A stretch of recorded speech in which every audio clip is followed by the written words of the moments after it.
Hello everyone, আমি মৌমিতা। তো আবার একটি নতুন ভিডিও নিয়ে তোমাদের সামনে হাজির। এই যে আজকে একদম আমি হাফ মেকআপ ডান হওয়ার পরেই ভিডিও দিলাম। তো দেখতেই পারলে আজকে শ্যুটটা ছিল আমার স্টুডিওতেই। হ্যাঁ, আজকে ছিল একটা দিদিভাইয়ের স্টুডেন্ট ওয়ার্ক, মাহফুজা দিদিভাইয়ের। তো দিদিরা এসেছিল আই থিংক ইসলামপুর কি ডোমকল সাইড থেকে। তো এই যে দেখতেই পাচ্ছ, তো আজকে আমি, অনামিকা, স্নেহা, নেহা এই কয়জন আমরা ছিলাম। তো এই যে এখানে আমার প্রায় হাফ মেকআপ ডান হয়ে গেছে আর আমি শাড়িটাও পরে নিয়েছি। দেন আমি পরে নিলাম জুয়েলারি। আর জুয়েলারি পরা কমপ্লিট হলেই আমি চলে গেছিলাম লাঞ্চ করতে। আজকে যেহেতু বাড়িতে মা ছিল না, তো তোমরা জানোই আমি রান্নাতে একদমই লবো। তাই অন্ডল থেকে খাবার অর্ডার করেছিলাম, মাংস ভাতের একটা থালি। তো সেটাই সেরে নিলাম। দেন চলে আসলাম, পুরো লুকটা কমপ্লিট করে নিলাম। তো দেখে নাও, এটাই হচ্ছে আজকের আমার ফাইনাল লুক। একটা পিওর বেঙ্গলি ব্রাইডাল লুক। আর কালারটা এত মিষ্টি, না রেড না পিঙ্ক না ব্লু, একদম ইয়েলো। আর ভেতরের কালারটা হোয়াইট, হোয়াইটও ঠিক বলা যাবে না, অফ হোয়াইট। আমার তো লুকটা দারুণ লেগেছিল। আর এই যে এখানে আমি স্নেহাকে ভিডিও করতে বলেছিলাম, ও আমার ভিডিও নিয়েছে কিভাবে দেখো। মানে সত্যি, মানে কিছু বলার নেই এদিকে। তো কি আর করা যাবে, আমি এইভাবেই পোস্ট করলাম, তোমরা একটু কষ্ট করে দেখে নাও। আর একটা কথা যেটা না বললেই না, তোমরা আমার হেয়ারটা দেখো।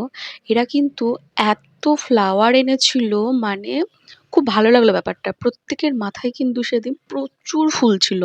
মানে আমরা যদি ফুলগুলো বিক্রি করি না, সেদিনই মালামাল হয়ে যেতাম। কিন্তু কিছু করার নেই, এগুলো তো আবার একটু পরেই নষ্ট হয়ে যায়, তাই না? না হলে ভাবছিলাম, আমি অনামিকা আমরা ভাবছিলাম যে বাজারে গিয়ে বসবো।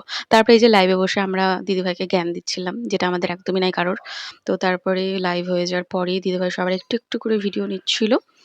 তো সেটাই আমি করছিলাম। আর এখানে আমাকে স্নেহা, নেহা আর অনামিকা এত উল্টোপাল্টা বলছিল, হাসাচ্ছিল।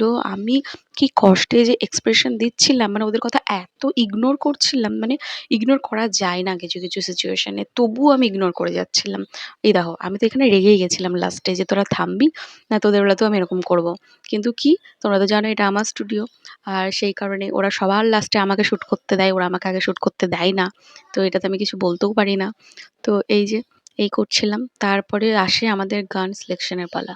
হ্যাঁ, গান সিলেকশন হচ্ছে আমাদের, যেটা গ্রুপ রিল হয় সবার একসাথে পরপর।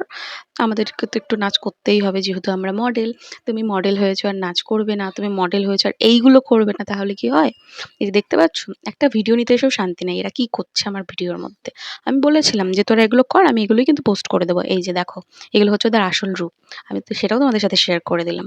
তো দেখতে পেলে আমাদের লাইভ কমপ্লিট হয়ে গেছে। এখানে আমরা মনে হয় গ্রুপ ছবি তুলছিলাম। তারপরে আমাদের চলে আসে লাস্টে, যেটা না করলেই না, গ্রুপ রিলস। এই যে একে একে করছিলাম।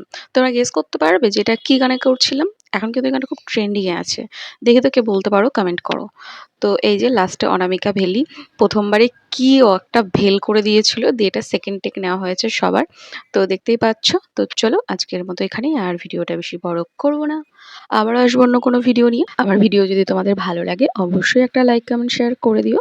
তোমরা তো জানোই এই ভিডিওগুলো করতে আমাদের কতটা পরিশ্রম হয়। তো একটা লাইক কমেন্ট তো আমরা ডিজার্ভ করি, তাই না? তো চলো আর বেশি বকবক করবো না। তো আজকের মতো এখানেই। সবাই ভালো থেকো। টাটা।